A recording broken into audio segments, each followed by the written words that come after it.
días, amigos que sintonizan BPI TV desde Caracas, Venezuela, reporta Andrés Fornerino. Ya es el tercer día de actividades que mantiene la Organización de Derechos Humanos Foro Penal Venezolano desde la ciudad de Caracas. Yo me encuentro con María Fernanda Torres, quien es la abogada de Caracas, de Foro Penal Venezolano, quien el día de hoy realizan desde la avenida Francisco de Miranda una protesta por los presos políticos y la libertad. Quería saber, doctora María Fernanda, cuáles son los objetivos de esta actividad y también cuál es la invitación que le hace a los familiares incluso de los presos políticos. Bueno, buenos días. Esta actividad básicamente es la tercera, como tú bien lo dijiste, de las que hemos venido realizando estos últimos días. Pues nuestra idea es, como siempre, es no olvidar a los presos políticos, buscar y estamos pidiendo y exigiendo que se haga justicia para todas estas personas, que muchos de ellos tienen ya más de 3 años, muchos de ellos cumplen inclusive 4 años procesados, ya detenidos injustamente en los distintos organismos de seguridad acá en Venezuela y no han sido sometidos a proceso. Muchos de ellos al día de hoy tenemos 234 presos políticos, de los cuales la gran mayoría pues no ha tenido acceso a un debido proceso, no han sido ni siquiera realizadas sus diferentes audiencias preliminares, son diferidas en múltiples oportunidades. Hay detenidos que tienen más de 50 audiencias preliminares diferidas. Esto significa que son personas que no han tenido derecho a defenderse ante un tribunal, no han tenido el derecho de ser oídos ante un tribunal, de ser oídos ante un juez, ante una fiscalía. Pues nosotros lo que buscamos es crear conciencia, pedirle a la población pues que no los olviden, que los recuerden, que son 234 personas a la fecha de hoy que están todavía injustamente encarceladas. Nosotros lo que pedimos es pues para ellos que se haga justicia, que tengan justicia en sus debidos procesos, así como las víctimas de la represión de estos últimos años, para sus familiares pues también buscar justicia. O sea, había un trabajo que se estaba haciendo directamente con el Ministerio Público, sobre todo para buscar medidas cautelares. ¿Qué ha pasado con esos trámites del año pasado? Bueno, esos son, como tú lo dices, son trámites que están en proceso, pero nosotros hasta la fecha de hoy no tenemos o no nos han informado, digamos, de manera formal desde un tribunal la liberación de recientes personas. Al día de hoy, pues bueno, seguimos haciendo nosotros como organización los trámites jurídicos que corresponden, pues para buscar eso, medidas cautelares en el peor de los escenarios, porque ellos todos merecen libertad plena. Son personas que les recuerdo son detenidos arbitrariamente, que no hay razón alguna ni jurídica y mucho menos política para que ellos estén tras las rejas. María Fernanda, tenemos entendido que tú también estuviste durante la participación prestándole apoyo a los familiares de Oscar Pérez. Queríamos saber hasta el momento si hay algún avance en este caso. Y hay investigaciones que incluso ha hecho la Asamblea Nacional Venezolana en una comisión especial. Foro Penal Venezolano también ha hecho investigaciones, que ha participado. ¿Cuál es el balance que nos puedes dar hasta ahora? Sí, bueno, nosotros como organización estuvimos lo que fueron los primeros días después de este lamentable hecho sucedido en el Junquito. Estuvimos acompañando a los familiares en el servicio de medicatura forense, en todo lo que fue el proceso digamos, administrativo de entrega de los cadáveres para su posterior entierro de todos ellos. A la fecha de hoy, bueno, somos abogados o vamos a acompañar ya jurídicamente en lo que es el proceso a alguna de estas víctimas. Estamos en el proceso de investigación y en el proceso de inicio para consignar nuestros respectivos poderes que nos acreditan como representantes legales ante el Ministerio Público para pues empezar a realizar todas las diligencias que se deben hacer para buscar pues la verdad de qué fue lo que sucedió allí. ¿Qué irregularidades han visto en este caso? Bueno, hasta la fecha no hay, o sea, no nos han informado específicamente de cuál es la fiscalía que va a llevar esta investigación. Estamos pues a la espera de conseguir esta información para asistir ante esta fiscalía. No tenemos el número todavía de la fiscalía que se va a encargar de investigar este hecho para nosotros tener acceso al expediente y pues poder ver cuáles son los avances que digamos que ya después de un mes haya podido realizar el Ministerio Público en cuanto a esta investigación. Y nosotros pues si no ha avanzado, digamos de alguna manera, pues nosotros como organización que busca la verdad y la justicia en todos estos hechos, pues trabajar para que suministrarle a ellos las herramientas que necesiten para buscar justicia en estos casos. ¿Foro Penal conoce alguno de los nombres de los funcionarios que participaron en este operativo? No, a este momento desconocemos porque, como te digo, no hemos tenido acceso a las actuaciones que conforman la investigación y hasta que no tengamos acceso a ese expediente de lo que es la investigación de los hechos, pues no tenemos detalles ni de funcionarios, ni de organismos policiales, o sea, digamos detalles certeros de lo que consta en expediente. Sobre el tipo de muerte que se les dio, ¿han confirmado si fue una ejecución, como lo ha denunciado la Asamblea Nacional? Sobre la causa de muerte, lo que sí podemos confirmar, porque tuvimos acceso directo a todas las actas de defunción, es que todos fueron asesinados por un tiro en la cabeza. Las 7 personas fueron asesinadas por un disparo en la cabeza, y eso sí lo podemos confirmar porque pues tuvimos acceso a las distintas actas de defunción de los 7, y la causa de defunción en cada uno de los casos pues es consona en que todos murieron por impacto de bala en la cabeza. Bien, muchas gracias. Escuchaban entonces a María Fernanda Torres, abogada de Caracas, de Foro Penal venezolano, junto a familiares de presos políticos. Se encuentran acá, ustedes pueden ver incluso a mis espaldas algunas de las fotografías de estos presos políticos. Ellos han manifestado más de 250 presos políticos que han estado en el país en los últimos años o se han registrado por estos motivos. Nosotros vamos a mostrarle en la cámara de José Polanco incluso cómo se desarrolla esta concentración. Al momento ven como con algunas pancartas e incluso con una ejemplificación o una demostración de una cárcel han colocado desde la avenida Francisco de Miranda en forma de protesta algunas de estas imágenes, y ven ustedes incluso estas rejas para demostrar de esta manera las condiciones en que se encuentran estos privados de libertad en la ciudad de Caracas. Incluso ven algunas personas que están presentes en esta actividad con su gorro de la bandera venezolana, y como otros de ellos representan o exigen la liberación de estos presos, y algunos de ellos incluso en cárceles militares. Ven ustedes las fotografías que han publicado algunas de estas personas, y nosotros vamos a entrevistar de inmediato también a la madre de Óscar Millán, María Lourdes Millán, para poder conocer también su testimonio. Usted es la madre de Óscar Millán, señora María Lourdes. Queríamos conocer su testimonio. ¿Qué ha pasado con su hijo hasta la fecha? Bueno, mire, a él lo detuvieron el 24 de enero. En la mañana allanaron el apartamento con 3 muchachos más y lo llevaron al helicoide. Luego el 26 lo llevaron al Palacio de Justicia y fue la audiencia preliminar. Y bueno, le dieron privativa de libertad, obstrucción y alteración del orden público.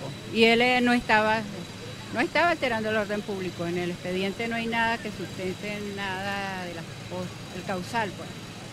Y desde ese día estamos padeciendo este tormento que lo han llevado muchísima gente, muchas personas desde hace tiempo. ¿Qué edad tenía Óscar Millán? ¿Dónde estaba él protestando? ¿Cuáles fueron las razones o argumentos que le dieron al menos estas personas o estos funcionarios? Él estuvo en la protesta del 2017, pero esta vez no estaba protestando. Simplemente lo quieren vincular con él. ¿A qué lo quieren vincular? Bueno, será a lo mismo, a la protesta, protestando por la cantidad de cosas que hay, que estamos viviendo, por la falta de comida, de la medicina, bueno, tantas cosas que estamos padeciendo los venezolanos. ¿Qué edad tiene su hijo? 24 años. ¿Al momento se le ha negado, se le ha prohibido visitarlo? ¿Ha sido víctima de tortura? No, nada, no, de tortura no, pero no tiene visitas todavía. No tiene visita, no lo he visto. Un mes, justamente hoy. Hoy es 24, hace un mes. ¿Qué le exige usted a las autoridades? Bueno, que se haga justicia, que no tengan esa cantidad de muchachos, porque son muchísimos, así como mi hijo. Sin ninguna causal, solamente porque están luchando por una Venezuela mejor, que cada día nuestra calidad de vida es peor, y que se haga justicia, que no los aprecien por tenerlos allá como un depósito de seres humanos. ¿Les han permitido a los abogados poder tener algún tipo de información sobre él, si va a ser enviado o trasladado su caso a tribunales militares? No creo, no. No, hasta ahorita no, estamos esperando los 45 días para que el fiscal tome la decisión y entonces después sí, pero hasta ahorita no se ha dicho nada de tribunales militares ni nada de eso. ¿Y ha puesto usted la denuncia ante la Defensoría del Pueblo, que no ha podido ver a su hijo? No la he puesto. ¿Qué le han dicho las autoridades? ¿Qué le dicen? No, que no tiene todavía visitas, pues, eso es lo que me dicen, porque están en un periodo de investigación. ¿En qué lugar se encuentra el En el SEBIN del helicoide. Bien, muchas gracias, señora. Escuchaban entonces algunos de estos testimonios. ¿Ven ustedes las imágenes de estas personas familiares de presos políticos e incluso miembros de la sociedad civil que han acudido entonces hasta la avenida Francisco de Miranda para mostrar cuál es la situación de los privados de libertad? Más de 12.000 detenidos por razones políticas desde el 2014. Ven algunos de los nombres de diferentes edades, desde 20 años de edad hasta los 50 años, personas que han sido detenidas por diferentes razones, o ha alegado el gobierno por protestar, asociación para delinquir, entre otras razones. Se les ha privado de libertad a estos jóvenes que ustedes pueden ver en las pantallas, estos letreros que han colocado como parte de esta actividad que realiza el Foro Penal Venezolano. Como les decía, esta es la tercer evento o actividad que han realizado el día de hoy los presos políticos, y en el caso de los familiares de los presos políticos, y han decidido entonces salir por tercera vez a esta protesta. Nosotros vamos a tener también en unos minutos a Alfredo Romero, quien es el director ejecutivo del Foro Penal Venezolano, quien va a ofrecer declaraciones también, y va a iniciar entonces de esta manera el acto de protesta desde la avenida Francisco de Miranda. Se están sumando algunas personas. Esto es parte de una concentración que se realiza este día sábados como parte de la actividad o de la liberación de los presos políticos. Nosotros de inmediato vamos a escuchar entonces a Alfredo Romero para que nos indique sobre la actividad. Estamos en vivo para BPI TV. Señor Alfredo Romero, queríamos saber el objetivo de este tipo de protestas. Ya es el tercer evento que realiza el Foro Penal Venezolano y queríamos saber entonces cuál es la importancia de estas actividades. Bueno, este es el tercer evento esta semana. Estamos en virtud de que tenemos que animar a las personas en lo que es este tema tan fundamental y sensible como es el tema de los presos políticos, de la persecución política que ha venido incrementándose. Hemos decidido hacer varios eventos de calle que no van a parar hoy. Es decir, hoy es el tercer evento de esta semana, pero van a continuar todas las semanas. A nosotros nos importa que vengan pocas personas, que vengan muchas personas, pero siempre dejar allí claro el mensaje. ¿El mensaje cuál es? La libertad. No podemos pensar que el que nos persigan diariamente, el que nos restrinjan las libertades, el que se realicen unas elecciones, por ejemplo, sin las condiciones necesarias, sea lo normal.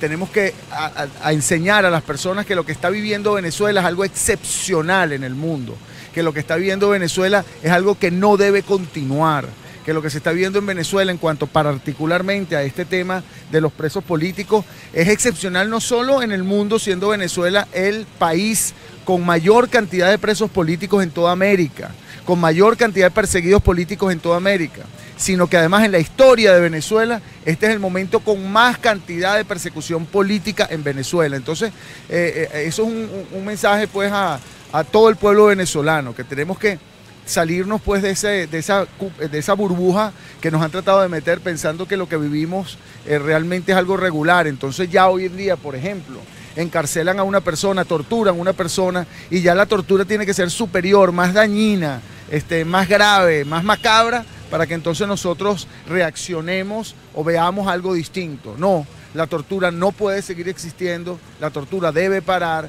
el encarcelamiento por motivos políticos debe parar, y hay algo que también es excepcional y que de alguna forma también tenemos que conocer, que es que por primera vez, y esto es lo más importante que ha ocurrido en la historia de los derechos humanos de Venezuela, e incluso diría yo de toda América, que es que la Corte Penal Internacional, la Fiscalía de la Corte Penal Internacional ha abierto un examen preliminar en relación con Venezuela. Entonces, esto que está sucediendo hoy, y la persecución de personas, la detención arbitraria de personas, las torturas, los asesinatos, que aquí por cierto siempre nos acompañan pues los que son las víctimas y los que acompañan a las víctimas. Ahí está, por ejemplo, familiares pues de Neomar Hernández que están acá.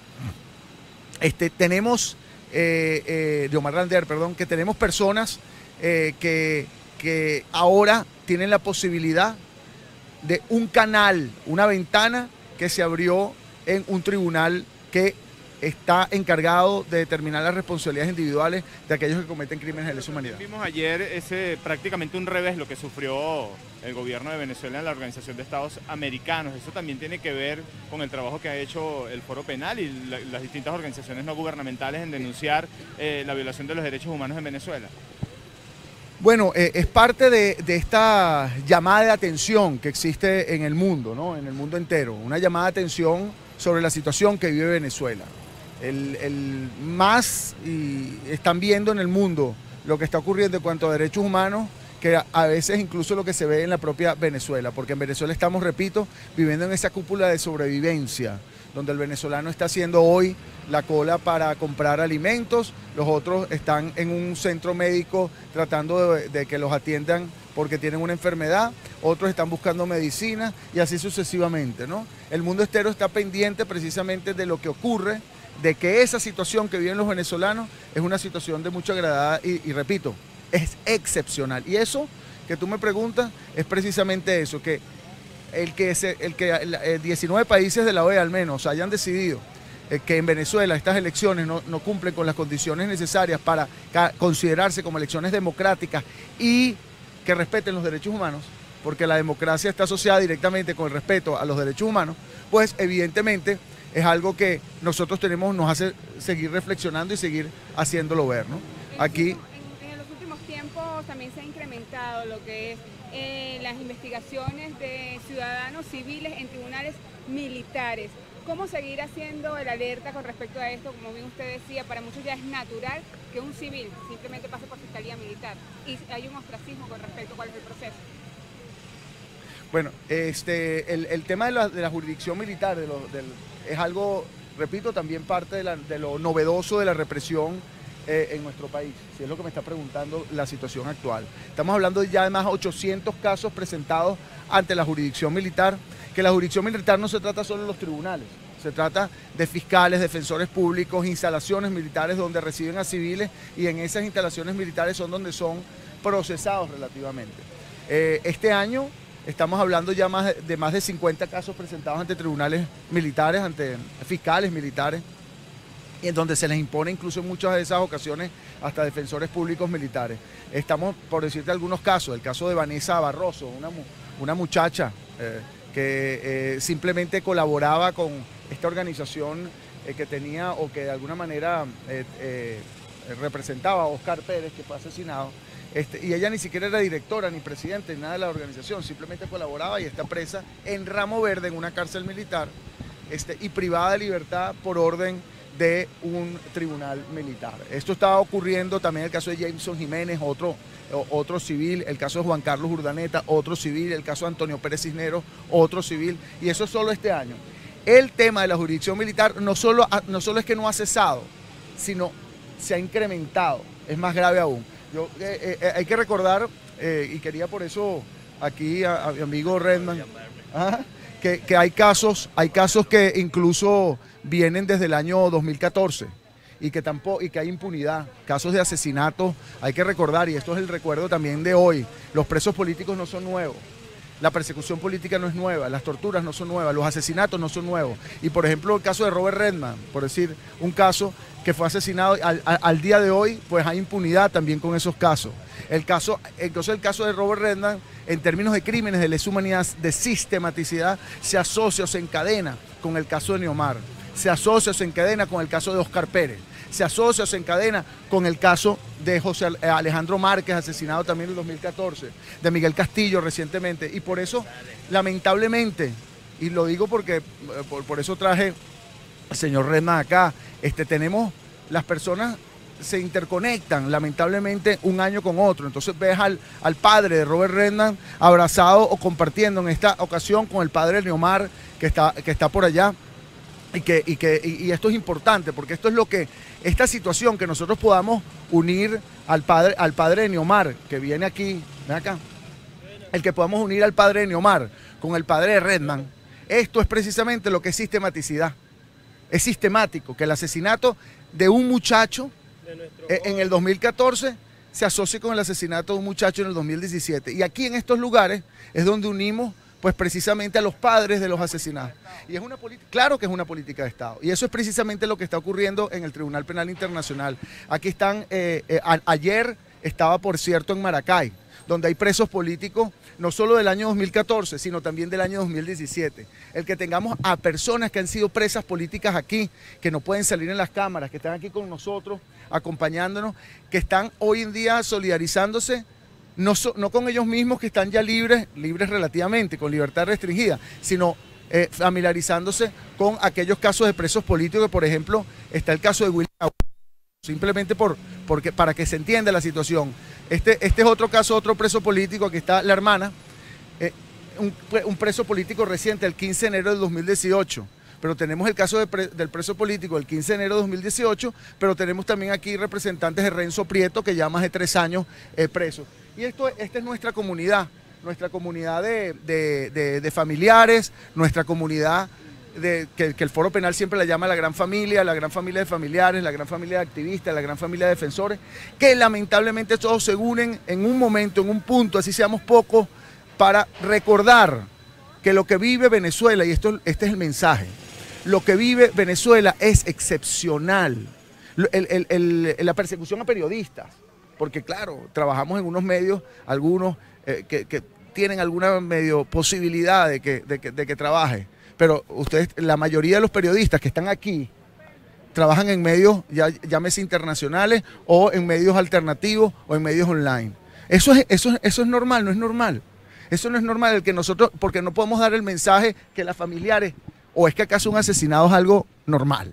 Es el caso que este señor, que lleva ¿cuántos años? 3 años y 4 años pues ya, luchando por que la muerte de su hijo no quede impune, y que tenga que estar aquí siguiendo dando el mensaje, apoyando a otros familiares, ¿es algo normal? No es algo normal. ¿Cuál es la cifra que manejan de cuánta cantidad de presos políticos? Hoy exactamente, la última cifra actualizada del lunes pasado es 237, pero ya para la cifra que vamos a dar el lunes cambia porque hubo 3 personas liberadas, estamos hablando hoy de 234. Sin embargo, hay que ver qué ocurre con 2 personas que encarcelaron ayer, por cierto, del Partido Voluntad Popular. No tenemos conocimiento concretamente de eso, entonces no sabemos si eso va a variar de aquí al lunes. ¿Y con ¿Cómo se puede acabar con esa política de Estado? ¿Cómo se puede? Acabar con esa política de Estado. Bueno, la única forma de acabar con la política de Estado es que el venezolano asuma la responsabilidad de decirlo, de combatir el miedo, porque el temor, precisamente la política de Estado tiene el objetivo fundamental de atemorizar, de intimidar, de apagar la protesta cívica, la protesta pacífica. La protesta pacífica es un derecho constitucional y nosotros todos los venezolanos tenemos que unirnos, por eso nuestro lema es unidos, somos mucho más. Porque todos los venezolanos tenemos que unirnos para incrementar el costo de la represión. Porque si hay algo que le teme el represor, el perpetrador, el violador de los derechos humanos, es la gente que protesta y contrasta lo que está sucediendo y lo denuncia. Y la presión internacional es fundamental, porque los derechos humanos que se violan en Venezuela interesan y deben interesar a aquel que está en Estados Unidos, o está en Chile, o está en Argentina, o está en España. Igual los derechos humanos que se violan en España o que se violan en Argentina deben interesarnos a los venezolanos. Por eso se habla de la jurisdicción universal. Y esa es la forma, aumentar el costo de la represión, que no quede impune, que los perpetradores, que los violadores de los derechos humanos no estén allí pensando que nadie los está viendo, sino que todos los venezolanos estamos pendientes y que en algún momento se va a hacer justicia. Yo pienso más que hacer justicia internacional, se va a hacer justicia en Venezuela. ¿El Foro Penal venezolano tiene una cifra en relación a aquellos venezolanos que han pedido asilo político? El Foro Penal ha venido trabajando hoy en día tenemos 6 capítulos del Foro Penal en diferentes países, incluyendo los países donde probablemente hay más cantidad de refugiados, porque el tema del asilo es un concepto mucho más amplio, que es el concepto de los refugiados políticos, en el cual estamos trabajando, y en España y en Estados Unidos es la mayor cantidad, al menos, de solicitantes de asilo. Hoy en día se está incrementando mucho la solicitud de asilo en Brasil, o inmigrantes políticos, y en Colombia también con unas dificultades en cuanto al procedimiento, pero el Foro Penal Venezolano con los capítulos está solidarizándose con los venezolanos que llegan a esos lugares.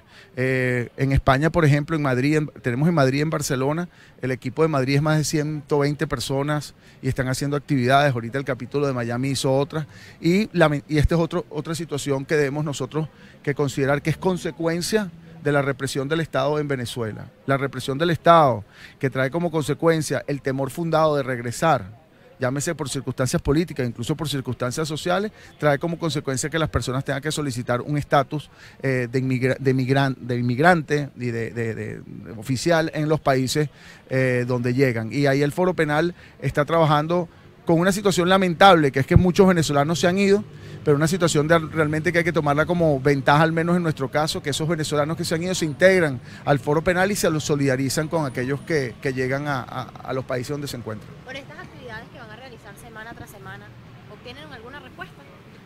Bueno, mira, el que estén ustedes aquí al menos una respuesta, ¿no? El que haya personas que conozcan la situación y se les explica, porque lo importante no se trata de actividades donde hablemos de números, son actividades donde hablemos de nombres, donde Niomar sea un nombre que no se olvide, porque yo les explico algo.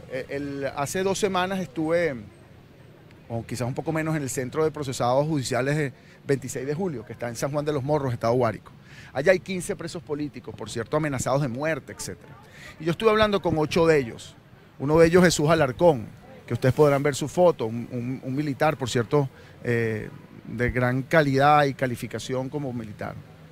Y él me decía, con todos los 8 allí, aprobando lo que él decía, mira, Alfredo, lo que más nos preocupa a nosotros es el olvido. Lo único que nos mantiene vivos es que la gente no se olvide de nosotros. Y entonces eso es lo que nosotros tenemos que recuperar. Y precisamente es esto, que no se olvide, repito, que la persecución política, que los presos políticos están allí injustamente detenidos y que recuerden sus caras. Y lo más importante no es recordar, repito, el número, porque el número varía. Hoy hablamos de 234, la semana pasada hablamos de 237, después de 238, el final de diciembre fue 214. Lo importante es que hay más de 1.300 presos políticos que han venido históricamente acumulando eso, y más de 12.000 detenciones políticas desde el año 2014. Y al día de hoy, incluso hay 7.170 personas con medidas restrictivas a su libertad, que están aquí, que han sido excarceladas pero con medidas restrictivas a su libertad. Lo importante es que eso se recuerde no como números, porque los números llaman la atención, pero lo importante es que se recuerde que está Jairo Villegas, que está Manuel Cotiz, que está Giovanni González, que está Luis Alejandro Mogollón, es decir, todas esas personas que están allí con sus caras y que es importante que los vean como esas barajitas de un álbum donde tenemos que pegarlas y recordar el nombre con la cara, el nombre del asesinado con la cara. ¿Quién recuerda a Robert Redman? Bueno, hay que recordar. Claro, pero hay más gente, mucha gente lo recuerda, pero tiene que ser a diario. Y eso es un pedimento que hemos hecho. Por cierto, ayer estaba en Maracay y le decía a los propios familiares de presos políticos y asesinados. Estaba el papá, por cierto, de Fabián Urbina, Iván, que son amigos, pues no, porque todo se interconecta. Sí. Que son los familiares también los que tienen que estar en las calles, pues así sean 3 familiares, tienen que estar en las calles para hacerle recordar a las personas que no solo que existen, sino que están allí reclamando justicia. Y repito, que no pase, porque el gran problema de los presos políticos no es el preso que está hoy. El gran problema de la persecución política, de los presos políticos, de los perseguidos políticos, de los asesinados políticos, es que el día en el futuro pueden ser otros, pueden ser tú. El asesinado por motivos políticos puede ser una persona que hoy en día piensa que no tiene nada que ver con la situación, o incluso el preso político es cualquiera, puede ser un periodista, puede ser cualquiera de los que está aquí, puede ser cualquiera que está en la calle, puede ser cualquiera que está en la cola por el pan y se molesta porque pues hacer la cola por comprar pan no es algo normal y las personas se molestan y protestan y entonces pueden ser encarceladas por eso. ¿Un llamado breve que le haga al gobierno nacional con relación a este caso? El llamado breve que le hago al gobierno nacional no es al gobierno nacional, porque el gobierno nacional son personas. El gobierno nacional no es una entidad autónoma que se maneja por su cuenta, son personas, es a las personas que están dentro del gobierno nacional, dentro de este régimen. No caigamos todos, o no caigan todos en el abismo de la violación a los derechos humanos. Hoy en día el Tribunal Penal Internacional está observando lo que está ocurriendo en Venezuela. Este es el momento de... muchos de los familiares, Alfredo, ¿Perdón? Que te consciente, se ha comunicado con muchos de los familiares, tomando bueno, fíjense, tomando declaraciones el Tribunal Penal Internacional, y esto es importante, es decir, el caso de Neomar ya no es un caso que está fuera del contexto internacional, ya está siendo observado y examinado por un Tribunal Penal Internacional, pero no es el caso de Neomar, es el caso de Neomar más los responsables del caso de Neomar. Entonces, yo lo que le digo, este es el momento, yo creo, a pesar de que es un momento de gran, digamos, decepción, desesperanza probablemente en el pueblo, este es el momento real también de entender en los funcionarios que tenemos una oportunidad importantísima para la transición en paz en un sistema de justicia, de democracia. Por eso el tema de las elecciones nos llama la atención y nos importa.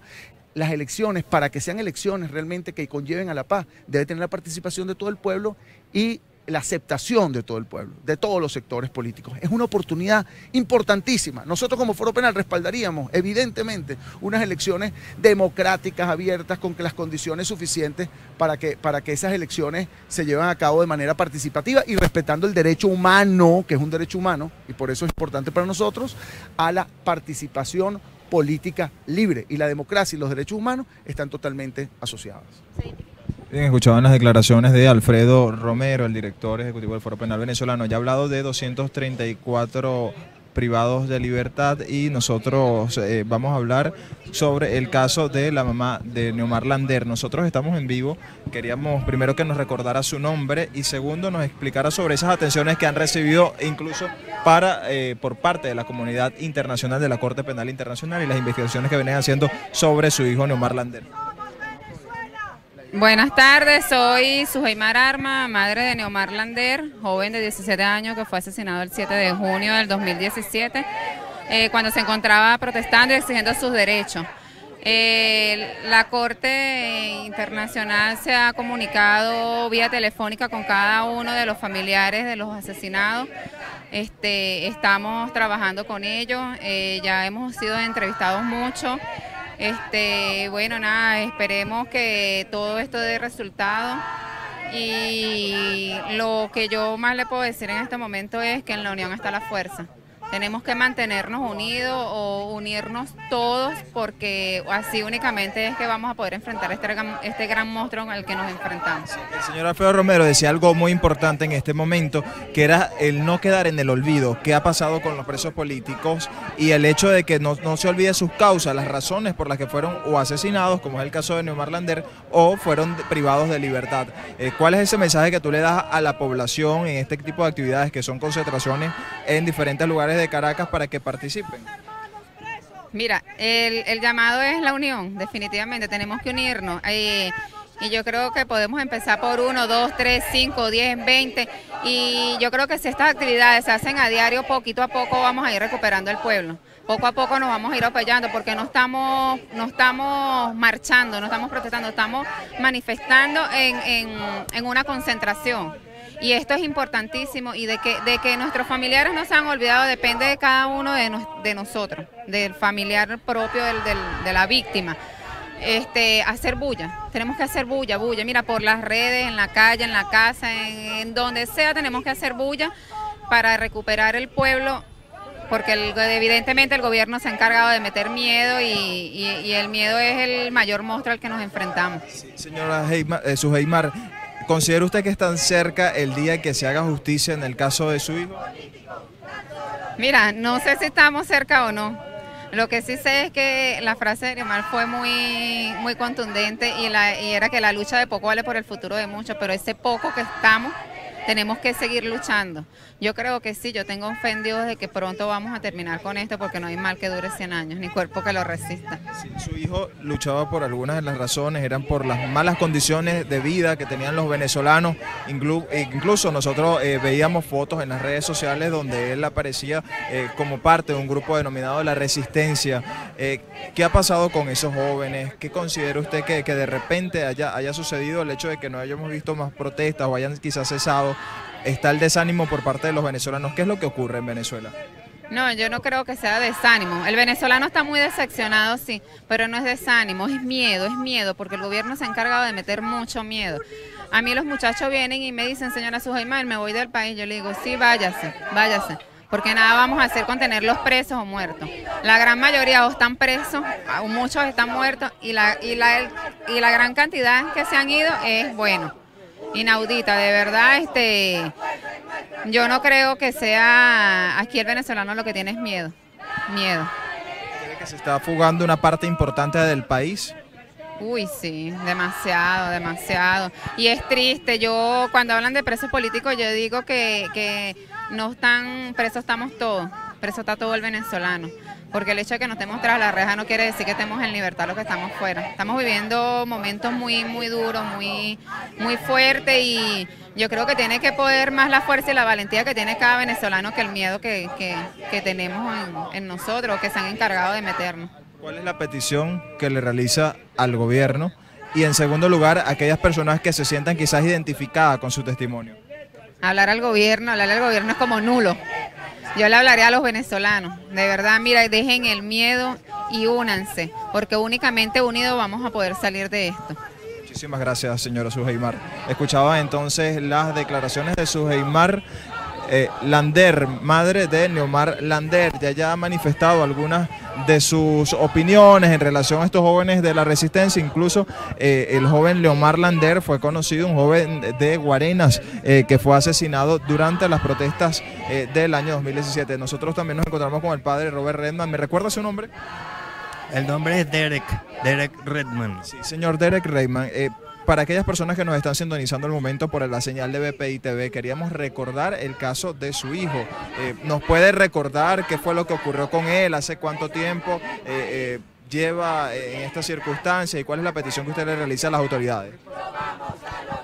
Eso fue el 12 de febrero del 2012, hace 4 años. Ahí está él. Esta es la foto de él, el segundo en esa fila. Él fue asesinado el día 12 de febrero de los 3.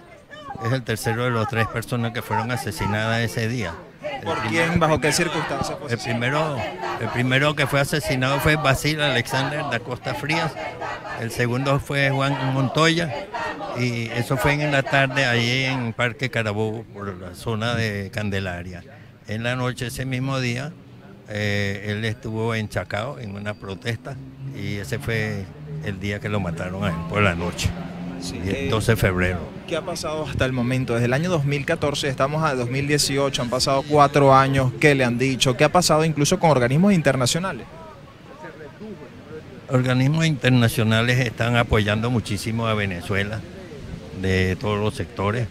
Y por cierto, ayer tarde, cuando hubo la resolución de la OEA, el gobierno reculó porque habían exigido una mega elección de asambleístas, de diputados, de concejales, de toda clase de mezcolanza que metieron ahí en esa elección, mega elección.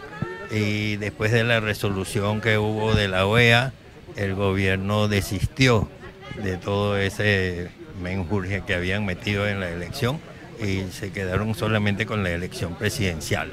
O sea que el efecto de la resolución de la OEA fue muy fuerte en contra del gobierno. Señor Redman, hablando del caso de su hijo, 28 años tenía cuando fue asesinado, 30 años de edad tenía su hijo. Todo su sueño de toda la vida había sido ser piloto de aviación, y logró su cometido el mes de octubre del 2013. O sea que ya era un piloto de aviación, piloto privado, se había graduado ya. Y bueno, no tenía un gran futuro por delante como piloto, pero desafortunadamente algunos paramilitares del régimen que estaban en Chacao esa noche lo mataron. Sí, las condiciones en Venezuela para el año 2014 eran muy distintas al año 2018. ¿Qué considera usted que haya pasado, bien sea positivo o negativamente, con la población y sus exigencias? ¿Se habrán olvidado las peticiones que realizaban los venezolanos en aquel entonces, también por un ministerio público que fuese equilibrado, imparcial? Y ya vemos declaraciones de la Fiscal General de la República, cuando luego de ser acusada ella acepta que se rompe el hilo constitucional en Venezuela. ¿Qué ha pasado desde entonces? Desde hace 4 años, ¿usted ha perdido la fe, la esperanza que se haga justicia tanto en el caso de su hijo como el de decenas de venezolanos que fallecieron? Sigo manteniendo la fe en la justicia, a pesar de que en este momento la justicia está muy deteriorada en el país. ¿Venezuela ha cambiado para bien o para mal? Totalmente para mal, para mal. Mire solamente cómo está pasando hambre la población. En el 2014 todavía no había llegado el hambre y la miseria, las personas haciendo colas, enormes colas para comprar 2 pancitos, o que vaya al supermercado y ve los estantes completamente vacíos en la mayoría de los productos.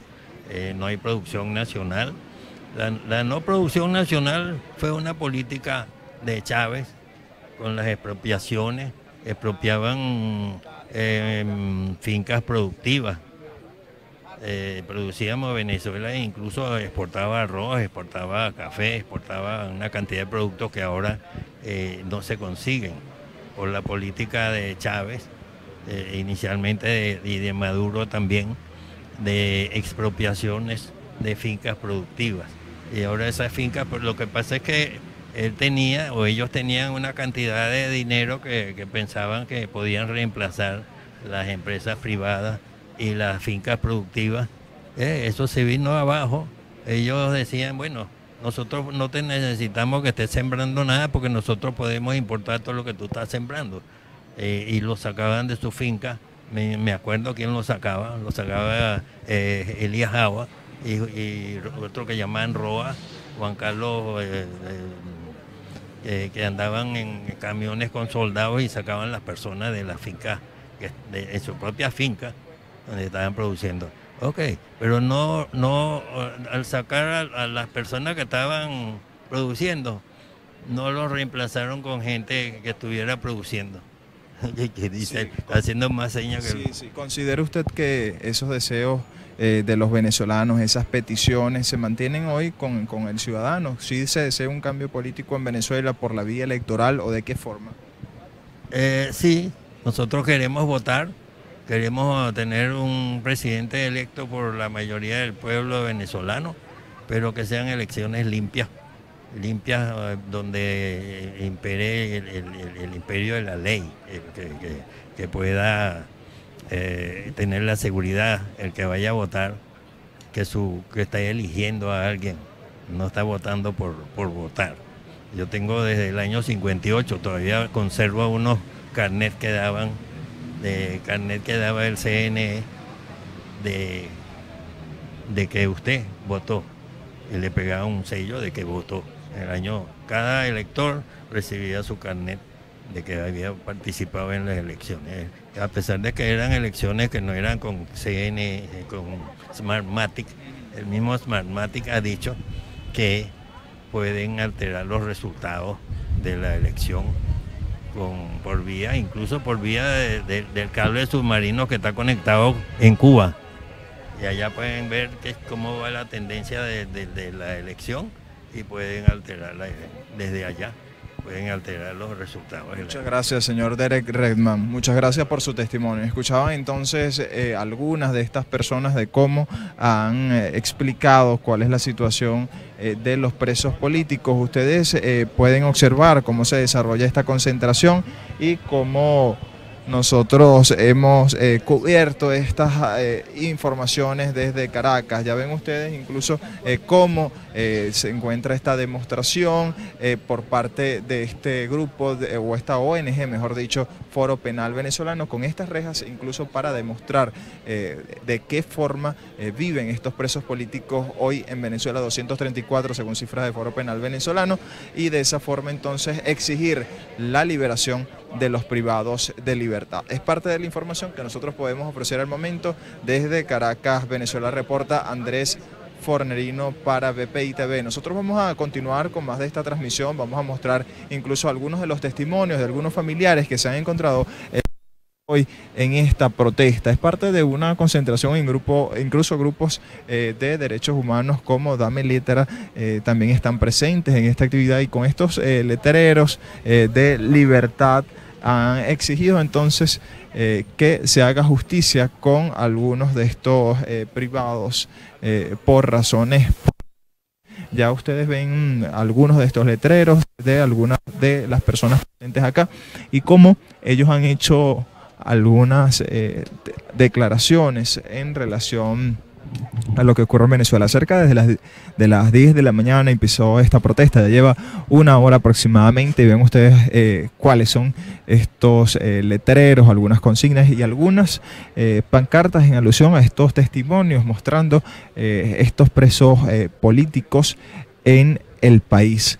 De esa demostración que han realizado el día de hoy, es un acto ya de protesta, el tercero en lo que va de semana, y no solamente en Caracas sino en otros estados del país se han manifestado esas protestas, y ya ustedes ven incluso cómo ellos continúan de esta forma alzando su voz para poder pedir la libertad con presos políticos. Acá se encuentra también el padre de Neomar Lander. Primero nos indica su nombre, por favor, estamos en vivo para BPI TV. Sí, Neomar Lander, igual que mi hijo. Igual que su hijo.